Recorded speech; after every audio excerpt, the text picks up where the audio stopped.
Good morning, everyone. Hey, how are you? Good morning.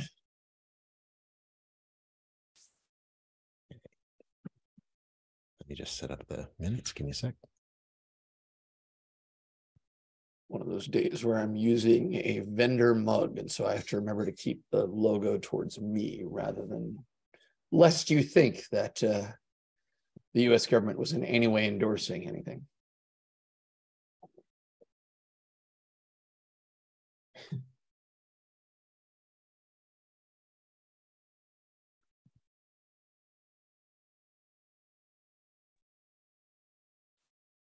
Good morning and afternoon, everyone. Morning, Jonathan. It is a feat of time zone magic that I've managed to actually make it on the call at the right time. How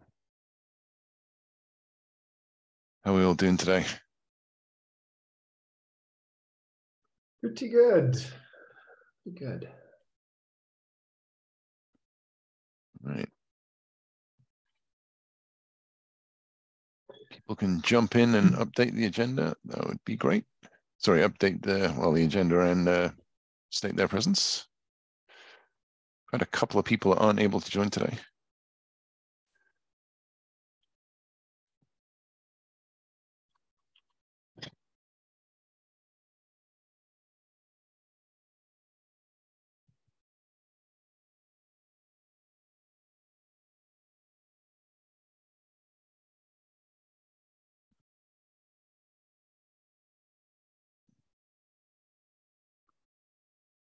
Now, if anyone has anything specific they'd like to add to the agenda, please do so.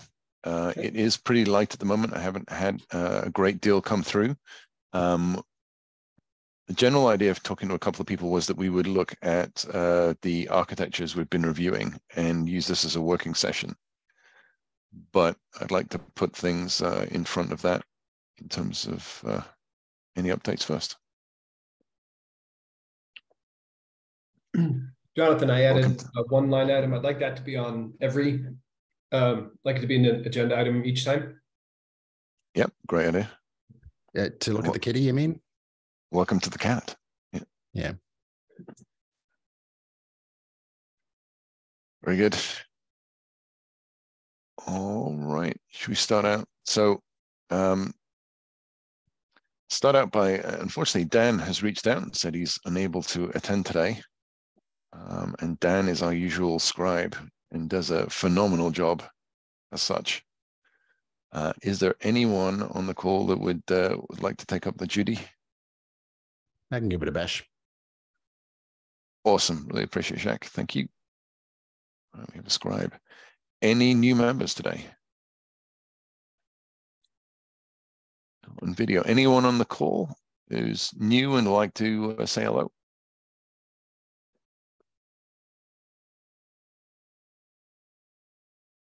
No? All right, let's go through it then. So since we're going to do a working session, or that's one of the items on it, I thought we'd start with updates from the group. Any particular working groups that people have been to since last session that was instructive and would like to talk to the rest of the end user group about? Any updates from anyone? I can almost guarantee Alan has one. I'm almost on the edge of my seat. I was gonna let Krob talk about the fun in his little corner of the world. Yeah. Sure, I can talk about the proposal. I have two proposals right now for one for the Vulnerability Disclosures Working Group and one for the Best Practices Working Group.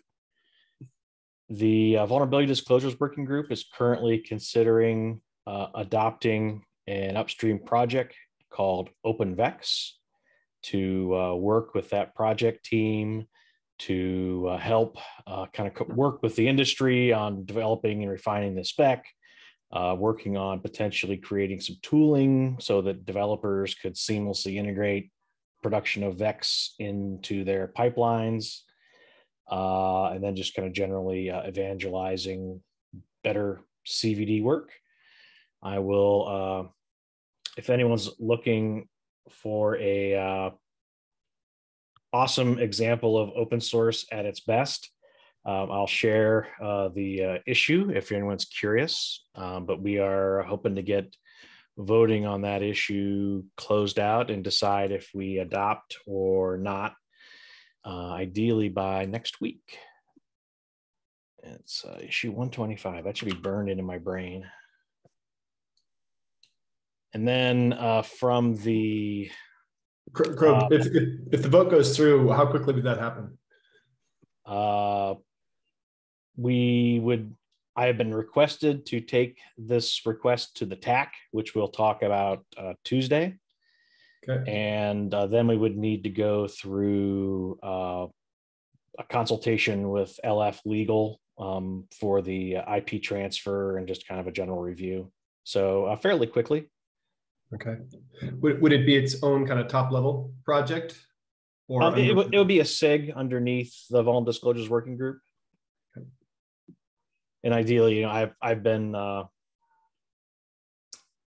am assisting the larger VEX working group now. So again, we're just looking to get better open source representation in some of these industry things. And I think this is a nice potential path for that, to give us to kind of express from an open source community perspective, to kind of weigh in on things. Cool. Excellent. That sounds good. And to chime in a little bit on this issue, poor Krob got stuck in some weird SBOM politics. And so I did not want CISA to weigh in because there were some weird people that were brigading in. But essentially our take is there's sort of two key talking points. One is that CISA does like CSAF for vulnerability announcements, right? The status quo is everyone's doing them in slightly different formats. There's no easy machine readability. And so the Common Security Advisory Framework, which is an international standard we like. That said, we're also saying, you know what? As soon as you have more than one data format to convey VEX data, then there's no reason not to have N. And so our interest is making sure they're all interoperable. And we believe that that is a commitment this working group is willing to make. And so that's our take on this. We're still going to be pushing CSAF as the bigger vulnerability model. If the cloud native world says we want to generate, you know, a VEX a minute, and so we need something that's super lightweight and not as clunky, great. As long as anyone who cares can intake this and intake other formats and cross-pollinate. Yeah, we think OpenVex is a very lightweight way, and it can be seamlessly integrated into developer pipelines, and could provide a lot of value downstream if you trust the source of who's producing it. Again, more data we think is better than less. I think Jay wanted to say something. Oh, sorry, Jay, missed that. Jay, you want to add something there? Oh yeah, I just wanted to give, well, when the time comes, I wanted to give an update for this group about what's happening in S2C2F. But if we're commenting on this, as a caveat to what both Krob and Alan just said, you know, I've been in both places, and I'm right there with Krob with the issue and the fun that has ensued.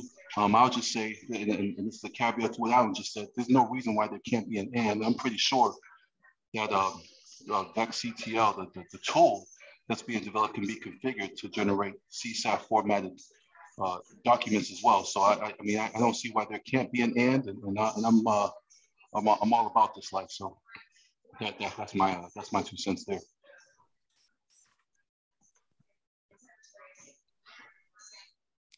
Thanks, Jay. Krob, do you want to finish up? Yeah, and then we also, the best practices working group is working with, there's been a group of folks that have been toiling away around the mobilization plan stream 4, that is memory safety. and they came to our group last week and petitioned to have us adopt them. And I hope this is much less controversial than the first issue, but that's going through our voting process. And ideally, we will have an official memory safety SIG in response to the update to the mobilization plan stream 4. They're doing some good work so far, and we think that it makes a good home within the best practices group. Very cool. All right. Thanks, Grub. Jay, do you want to give an update on your work? S2C2F? I was on mute. I'm sorry.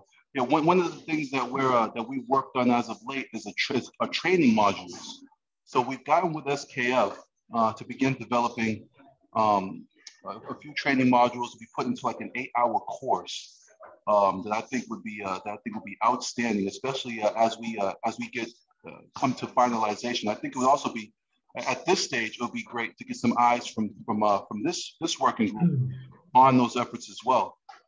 Just to make sure that the I's are dotted and T's are crossed in terms of what end users would want to see in training modules as we finalize our outline to go before SKF for the modules to be developed. So, our meetings are on the calendar. It'd be great if we get people to attend.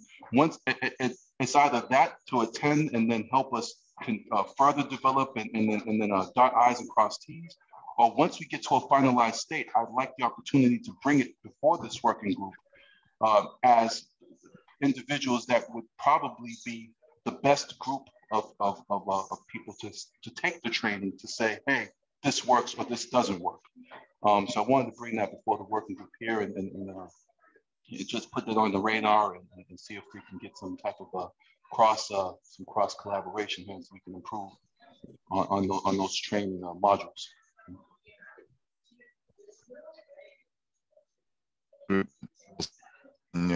Working with you on that, Jay? Is that a call for action as well?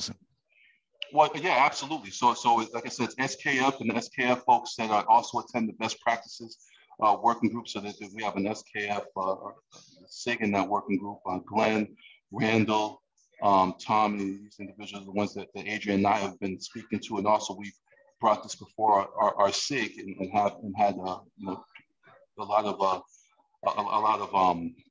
hands-on in the SIG to develop the outline. I think it would be great for this working group to be on that as well. Just to make sure that all I's are dotted and T's are crossed, and everyone is aware of what's going on with that. So that is a call to action from this working group.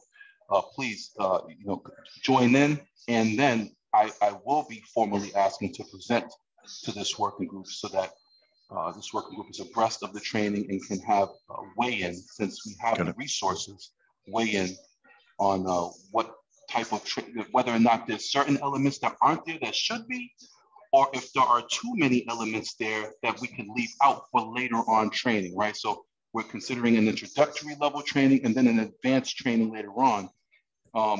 What does that look like? We're conceptualizing that inside of the SIG, but it'd be great to get fresher eyes on it to make sure that we aren't over-engineering or we aren't under-engineering those training modules. So that's the ask.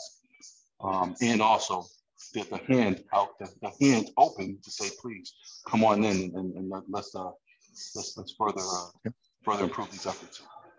Excellent.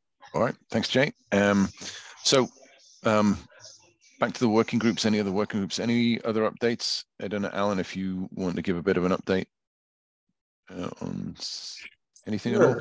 I can give. I'll try to keep it at 3 minutes. So 5 working groups, one on VEX. We have fighting with our lawyers because our lawyers are convinced that if we tell people what a VEX is, they may think that it's an official CISA position of what a VEX is. And yeah, yay lawyers. The next step is when to issue a VEX. Short answer is whenever you want to, but we want some guidance around, hey, these are some things that will help you. CROB is helping with that because we also want to sort of acknowledge that there are some differences between proprietary and open source without privileging one or the other. We heard from on Monday in the sharing group about DBOM, which is now a Linux Foundation project. It's an access control overlay network for moving supply chain data around, and they're just trying to walk through some of the use cases there. And then the on-ramps and adoption has been focusing on some guidance for procurement or acquisition, depending on how your organization uses it. The cloud team is starting to think about attestations. So if we're not going to share SBOM data live, how do you say that I have things, and what things do you want to say that you have? This is a big issue. It's a messy issue. It sails very close to the wind for Executive Order 14028, so we're trying to make sure there's still a firewall there. And the tooling working group is talking about SBOM quality.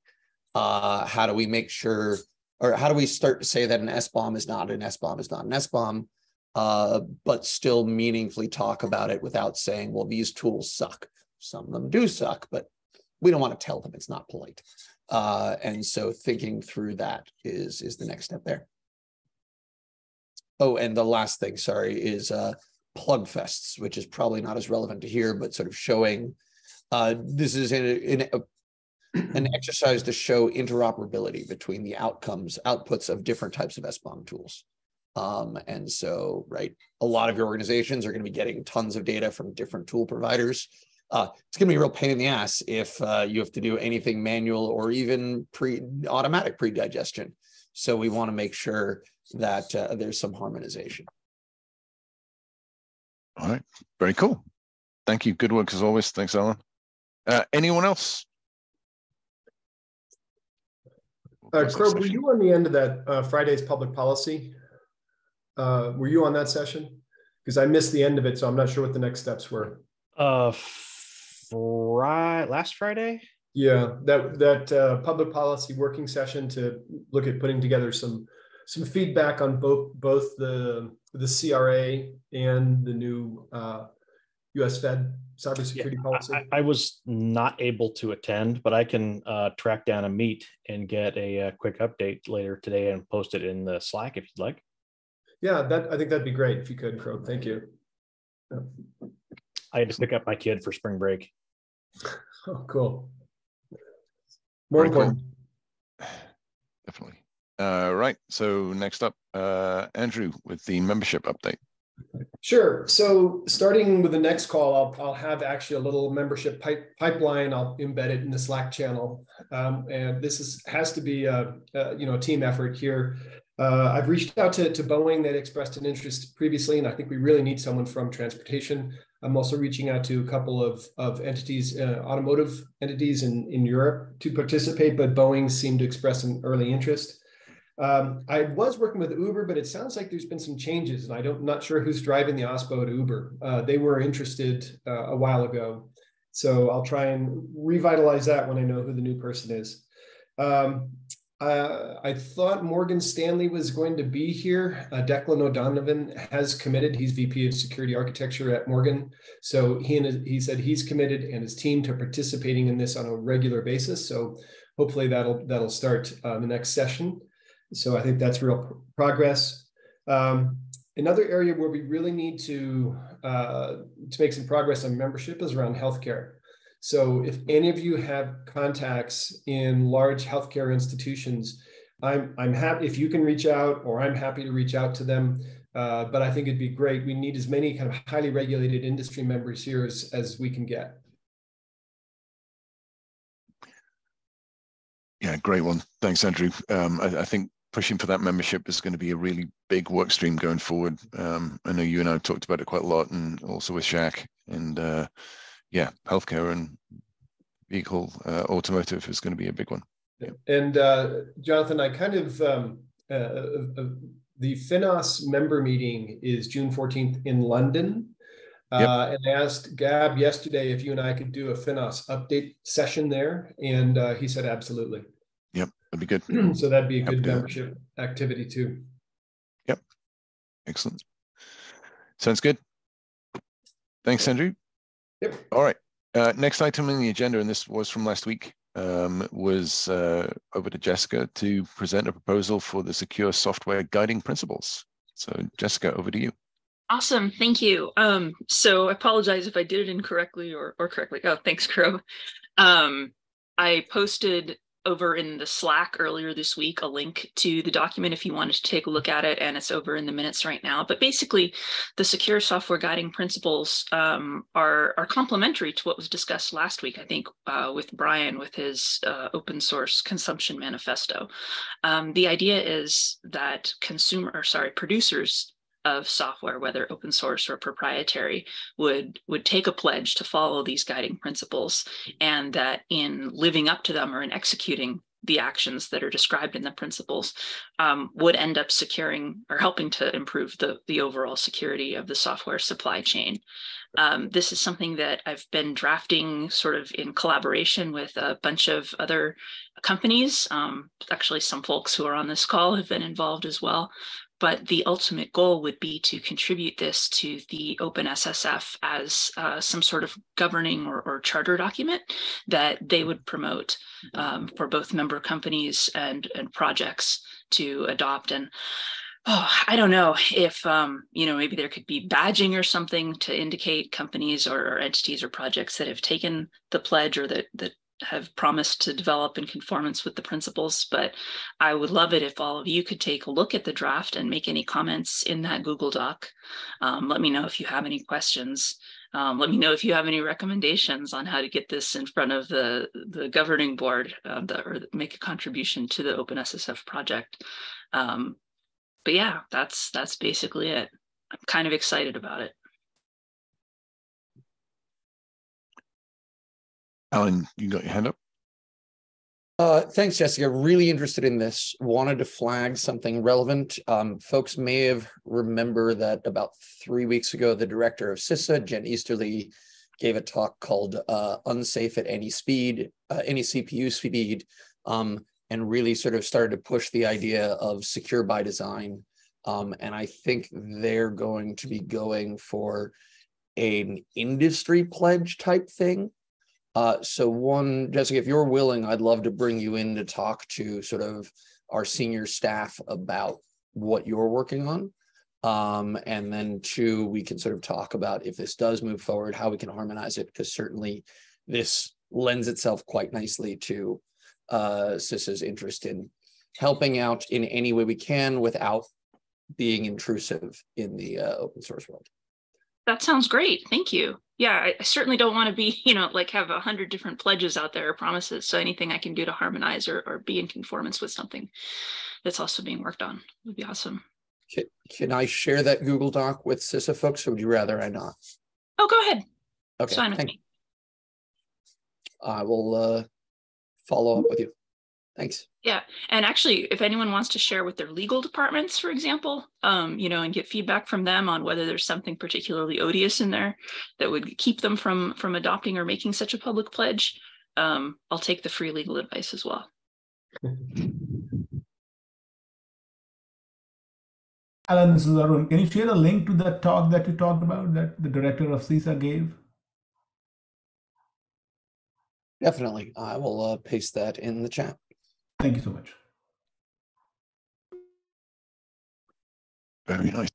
Anyone got any feedback on secure software guiding principles? I think a couple of us have given feedback already. Yeah, that being positive feedback.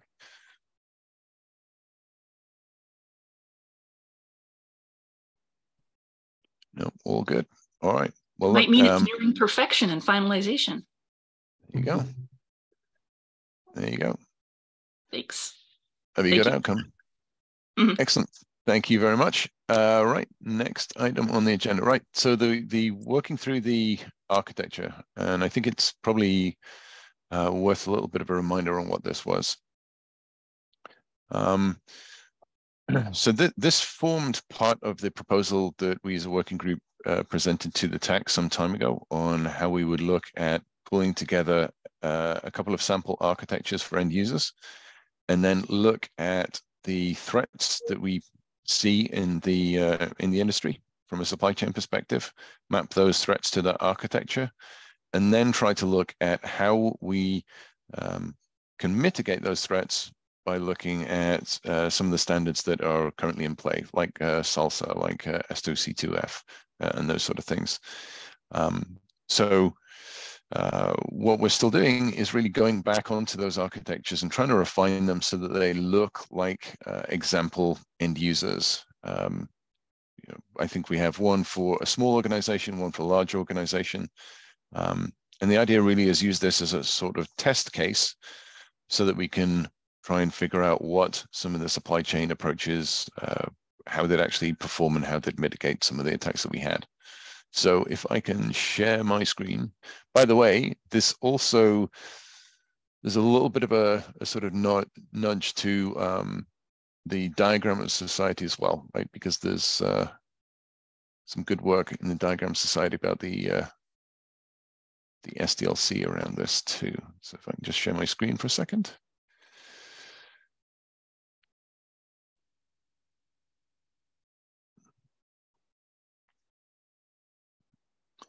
There we go. All right. So I don't think we've done a working session here before. So I think it's a free-for-all as to how we can construct this session. But let's see how we get on.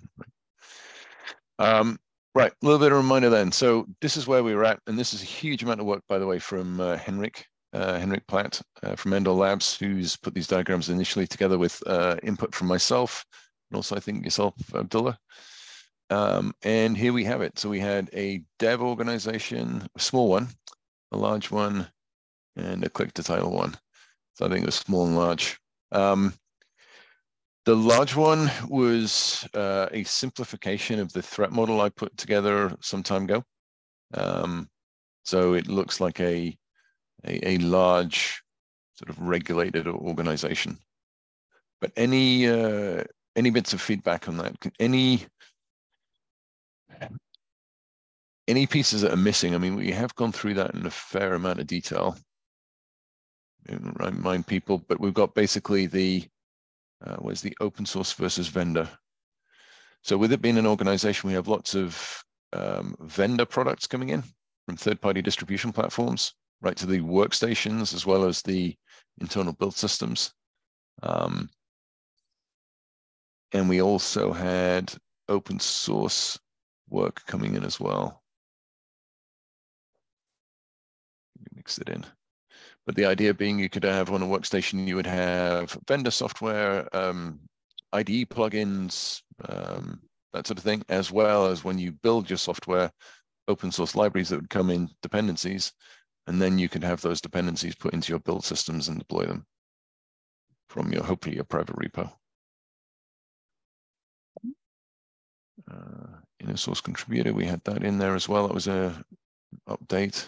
Oh, and this is worth pointing out as well. We had multiple different actors. When we think about supply chain, we had a personas document.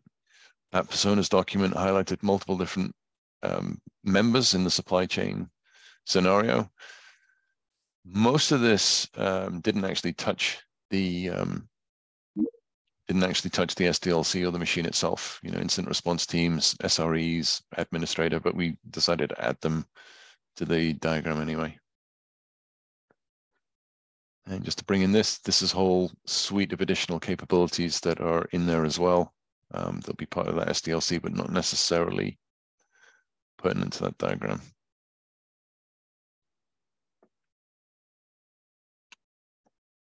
All right.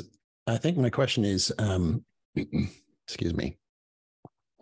Oh, okay. I just saw the thing I was asking about. Actually, I was reading it left to right, and I saw download for user on the far right, and I thought, oh, what about, you know, services? And I see down the bottom that there's actually promote to production and the consume relationship. Yeah. So, all me. Yeah. No worries. I mean, we can perhaps make it clearer. But that's the true client, I guess, of the large organization. A large organization, perhaps itself being an end user, but possibly publishing software to that user. Yeah, we used to, at Pivotal, we talk about time to value for customer squared. where the customer's customer was the one we worried about. Right. Yep. Is this something that you're going to be like, is this the recommendation on screen right here? This is our sample architecture. So this is basically, it's not really a recommendation around supply chain. It's really just an example, high-level architecture of an end user that we could then go and look at how supply chain capabilities, can map to this. This isn't a suggestion of how you should build a large enterprise, by the way, if that's where you were going with that. Okay. Well, so I'll just drop my thought to close it. But the thing that stood out to me is if in a controlled organization you have your developers pulling directly to their workstation, so that top red arrow that you have, you are introducing risks there from anything that can attack the workstation. And that's something that we've been catching a lot in the last year. So just wanted to say that if this was a recommendation. 100%. This is more about how to represent that. So yeah, my feedback might not apply to what you're trying to do with this. So I don't want to go too heavy on it. I'm just wanted to point out that top arrow there, the top red arrow, might not be a good recommendation if that's what you were doing with this. No, I think that's totally pertinent guidance and advice, right? And this is really to highlight, look, it could be a website, it could be a package repo, it could be a marketplace, it could be the private repo. And you could shut that off. I think your concerns are absolutely valid. It's just more about how people are doing it, not necessarily what they should. Maybe that's a distinction we should highlight on the diagram, actually. This is what happens, not necessarily what you should do. That's maybe a great point. Grove. 2 points. First off, I would recommend wherever possible, we want to try to remain vendor and tool agnostic and not be seen as trying to advertise for a particular vendor. So perhaps adding EG in front of any tool names, so we're not saying you should use Jenkins only. And then to your earlier point around the box up top about IR and vuln management and those folks, you might want to consider representing how kind of maintenance and incident response impacts this workflow. How do we account for there is a new patch and we need to get that integrated back into the pipeline? So find some way to represent that group plugging in. So patching vendor software. Yeah, like patching, maintenance. That there's a critical incident. We need to make a emergency change to shut something off, possibly. That might even be a second diagram with like the same boxes but different lines. Yeah, maybe. I think, John, in this case, I think that will vary depending on the organization size, because I guess for large organization, it wouldn't be the case of incident response really patching the applications. They would have kind of like application owners and all that kind of like wording in between. So probably we need to clarify it depending on the diagram, right? Yeah, you're right. Actually, that brings also an additional point is, and I think this is what we struggled with a little bit last time, is what organization is this?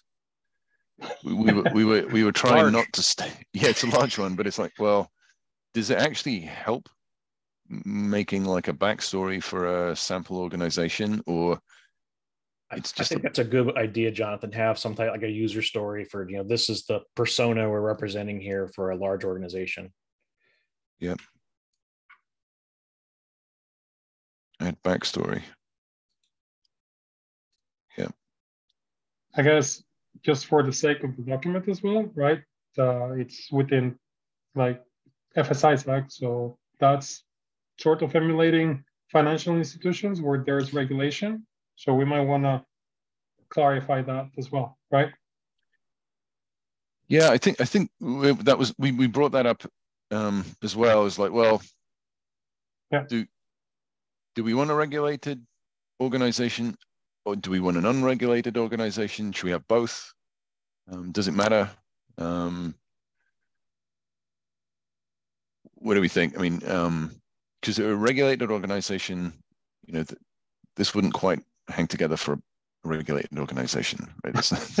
It needs quite a lot more lines, right? But we'd drive ourselves into the ground trying to abstract that, right? I think it's clear that this abstract organization it doesn't resemble any one of our actual entities we come from, but trying to make a regulated organization, that would be some squiggle. Do we think should we have a vote on what sort of organization this thing's going to be? Can I backshed slightly and just say I Sure. think high regulation, low regulation might be less regulated, more regulated. Yeah, try and do both and see what happens. Yeah. Krob? I interrupted Krob. Sorry. No, I would say that we don't want perfect to be the enemy of good enough. I think that might be a nice next step to have the nuances of regulation, but we want to try to provide an example architecture, and then it's up to that security architect to figure out how that applies to their organization. I think this is probably good enough to start, get more wider feedback, and then we can add the unregulated, regulated. Yeah, but maybe we suggest quite clearly this is not the regulated entity, because it really isn't anywhere near, right? And state part of your backstory. We could create a regulated one, but at the moment this is the unregulated one, and we could have some backstory to it. Okay, very cool. All right, some good notes on that. Sorry, Abdul. Yeah. Just one more thing, and probably we can capture the or rely on the CIS controls reference on the type of organizations, right? They do have kind of like a narrative for small, medium, and large as well. So we might want to leverage those. Okay. Good. And Good Jonathan, this is Tracy Reagan. This is my first time on here and the first time seeing these. But from my perspective, I don't really believe that it has much to do. I mean, there is these pipelines, there's so many different pipelines. Let me just start it from there. Pipelines are often, though, based on the architecture. So are we talking about an artifact that's a Java artifact? What about database artifacts? What about just file systems, jar files? And they all have a very different flow. And then we have to consider the higher level architecture. Are we looking at a monolith? Are we looking at cloud native, where we have microservices that are being pushed across, and we're no longer statically linking the supply chain into a single binary, and instead the supply chain is being linked dynamically during runtime, which causes a lot more complexity. So I'm not sure this is in my world, I wouldn't see this as a dev org large or unsecured or highly regulated. I would see these pipelines based on the architecture that they're supporting. And that's a whole different ballpark. Right. And I have some ideas in the future how we can gather that information, but it's not going to get solved easily. And if I can sort of pull on that a little, so is the guidance that you'd have? I mean, clearly there's different architectures depending upon your deployment platform and what you're building. Microservices is monolith, but you'd recommend digging into those specific details or trying to draw out the details? Because I think we were trying to keep it abstract, but you're pointing out that actually because of that, we're missing some of the detail that's pertinent to the supply chain. I'm not sure how helpful it is abstracted out like this, to be quite honest. I think most companies have done something like this. They understand these basics. Where they struggle is on the different types of artifacts and how these pipelines need to be adjusted for it. on the CDF side of the house, there's a lot of discussion around this, around CD events, so that you could build more agile pipelines. So let's say you want to, switch out Nexus and JFrog, you can do it easily and not have to have a single Jenkins work file that you have to go update hundreds of them. So there's a lot of discussion on this particular image right now. And as you dig into it, this image can change drastically based on the architecture. There are basic compliance levels, I think, that we should be defining, but it's hard to really nail down a particular flow because of the differences in a Microsoft C++ .NET workflow looks a lot different from a Python microservices architecture. And there's a different security problems in all of that, different ways of putting things together and different issues to consider. So I think this is a good start, but I think as we move forward in education, and this working group can bring education to the platform, I would guess that the architecture will become more and more critical as we look at these flows. I guess certainly when we get to the different architectures and different, whether it's cloud native, VM, database, whatever, wildly different in the implementation details of that. I wonder if there are commonalities in whatever it is getting built, and whatever it is, it's getting deployed to a server. Yeah, I think that there are, compliance levels that are super critical, regardless of the object you're creating. Yep. And if we can really clearly call out what those compliance levels are at each one of these blue boxes, potentially, that would be very helpful for organizations to understand. So for example, here's a simple one. In a monolith, when you do a build, you create a release candidate, and everything we do is based on that release candidate. In a microservice, you don't have a release candidate anymore. You have a single component that's a release candidate, but what happened to the application release? Yep. So these are the things that I think that that most organizations that we talk to are struggling with, and we should, as a group, dive into, even though it may be scary. They say, don't be afraid of the distance between your dreams and reality. Jacques, do you want to add to that? Two things. One, it gets even worse if you have progressive deployment, which is the whole thing. Like, deployed is no longer a crisp binary state of being. It's a fuzzy function. The other one is, in terms of like levels of compliance, my little pattern matching bell is ringing and saying that sounds a lot like Salsa and S2C2F. Why didn't we call it Samba? S2C2F. I think that's where we're getting to the point, right? Is that this is looking at it at the higher level of like, where does Salsa fit? Where does S2C2F fit? Where does SSDF fit? Where are any gaps at that higher level? And then when you get to the true implementation level, whether it's microservices, rolling updates, databases, whatever, definite implementation details and differences within that level, without a shadow of a doubt, that aren't perhaps even being talked about necessarily yet. Probably we need to hit both, but I think at the moment we haven't got a clear picture of where those compliance pieces fit. Although I think it's more than compliance. I think it's more, true high-level security. Do we need SSDF and Salsa, or do you need Salsa and S2C2CF and SSDF? Where are the gaps? So, John, I think that takes us to the next stage, right? Which is the part of fulfilling the threat model and see whether those bits really fit into the architecture, right?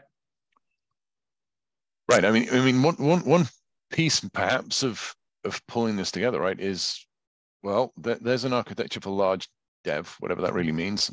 That looks like a, do a, God forbid, a 3-tier web app. And then secondly, do a microservice Kubernetes deployment within the architecture, see what that looks like, see the threat model across the top of that, and see where it differs. Now, clearly within Kubernetes, it's going to be wildly different. But that could, at that high level security level, is that similar or not?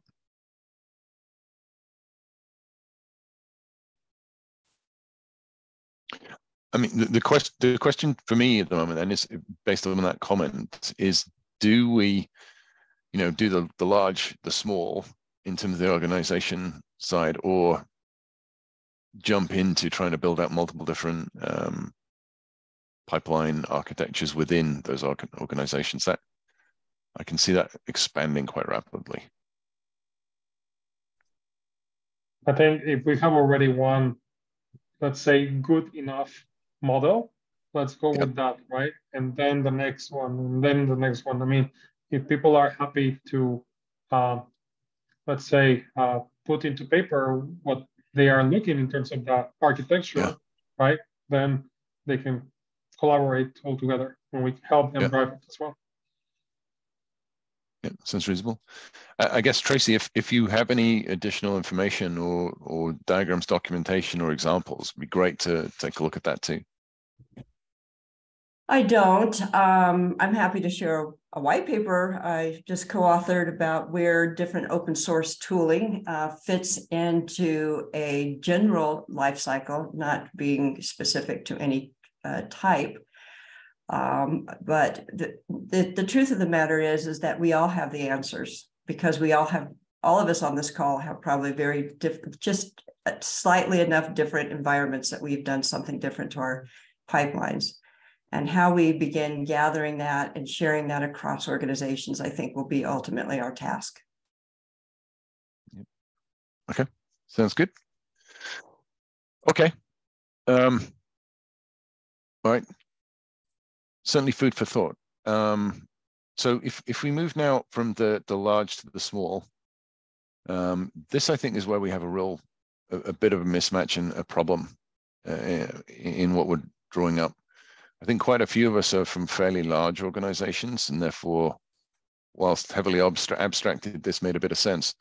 The small organization was a bit difficult. So I don't know if anyone's from a smaller organization or can provide input into this. Well, I'm from a tiny organization, and ours looks more like the previous one. Okay. Because there's open source tools that fit into those boxes, and we've employed them. Yeah.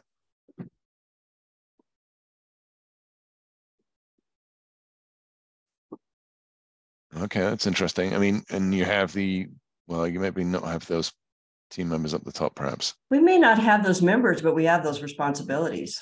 A lot of us have a lot of hats. Yeah. And I run an open source organization too, and we have members who wear those hats. Got it.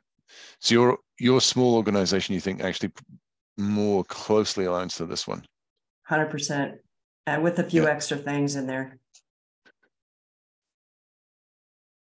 Got it.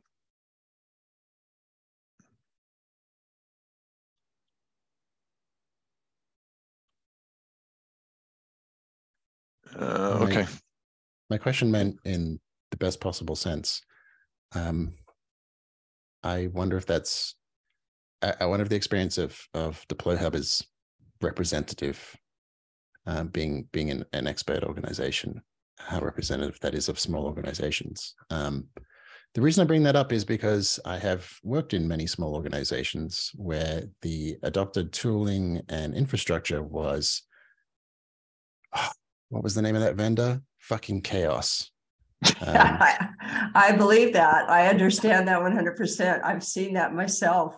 I've seen companies that still don't do basic Git practices. Yes, me. I understand. Those places. Yeah. So maybe this one is just a maturity level. And I've seen big companies, big project teams on big companies who have not been required to follow the basic standards, who have pipelines that do less than this one. Yeah. Yeah, I only bring that up because, yes, I think in the sense of maturity, I guess we're drawing a correlation between the size of the organization and the degree to which they feel they have the bandwidth to climb that maturity tree.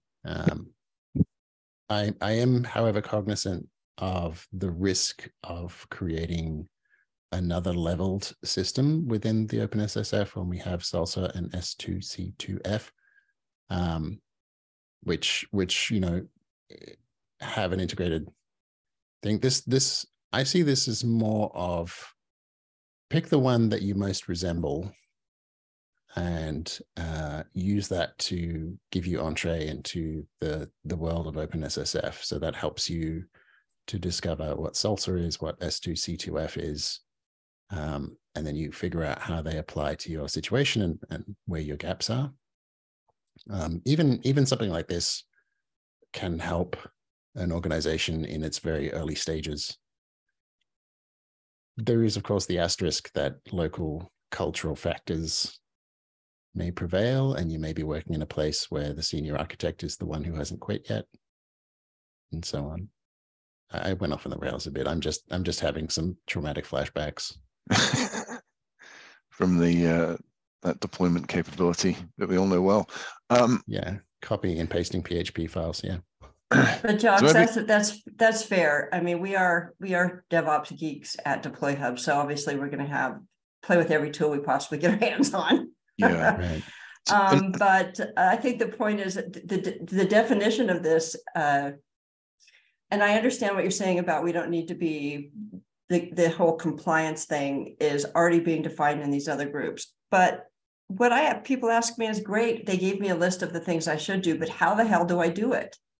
What gets me there? What tools should I be putting in what places? That's the kind of questions that we get that come our way. You know, can you tell me how I can get to this level? So it's not about standards. It's not about aspirations. It's about nuts and bolts. And that's what this diagram is telling me. Yeah, I think this is even before you get to the nuts and bolts. A lot of the end users and the enterprises and companies we're talking about don't even realize there's a nut.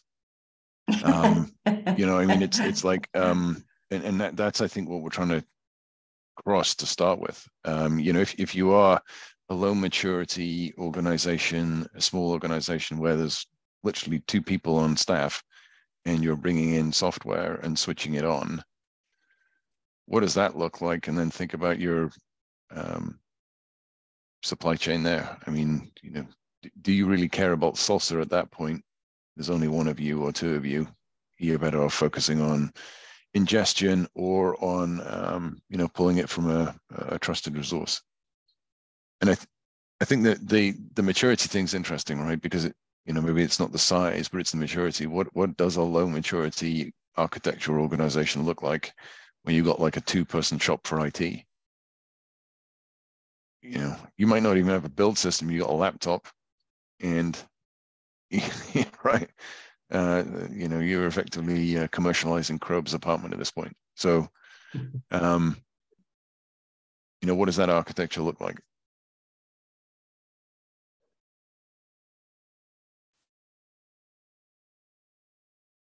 Krobe's architecture. Well, no, back in days of yore, there are many examples of products that were initially open source and then sold as commercial products that the whole development environment, build system, everything lived on a developer's laptop. Right. I have many historic examples of that, of many of the popular tools you may be using today. Many, I'm sure. I'm just thinking if in that environment, is there any changes would make to that sort of slide of something that's super, super basic? 1 box, all on the workstation. Workstation, and even in those cases, you would want to make sure that they're, you know, where should you be doing signing? Should you do a repo scan? Even somebody working from a laptop can exercise those basic practices. And they can do it in Google Cloud fairly easily, you know. So I think that maybe what we should be structuring is here's a bare bones and here's a more complicated to deal with these different kinds of issues. I'm not sure, yeah. But I can promise you, I've been on many best practices call at the CD Foundation, and I've looked at these diagrams for a very long time, and we've never come up with a solid way to present the data in a way that educates people from different architectures and different requirements. It's squirrely, to say the least. Yeah. Well, I think the other architecture that isn't here, because we certainly haven't really got any further on with it, is one where we're not building software. We're just buying it and switching it on and configuring it, right? And that looks very different. I mean, that's one box, yeah. Maybe with a few little different boxes. And yeah, the people that are running cost pipelines are just as complicated, believe it or not. They just do different things. Right, and the reality is that maybe that isn't served with SLSA or C2, C2F, and certainly not SSDF. But what do we do? Because we need to secure those supply chains as well. So that is sort of the third architecture we haven't got through to. It'd be good to get some examples of different companies that were like that, so we can talk to those individuals and perhaps create an abstract architecture. But that's going to look, I think, very different. Going to be no build for a start. Maybe it's configuration at best. Okay.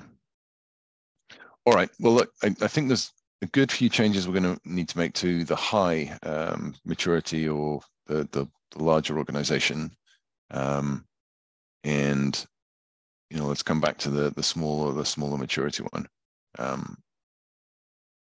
We'll see where we get from that. All right. So it's 5:02, top of the hour. Is there any other business anyone wants to raise?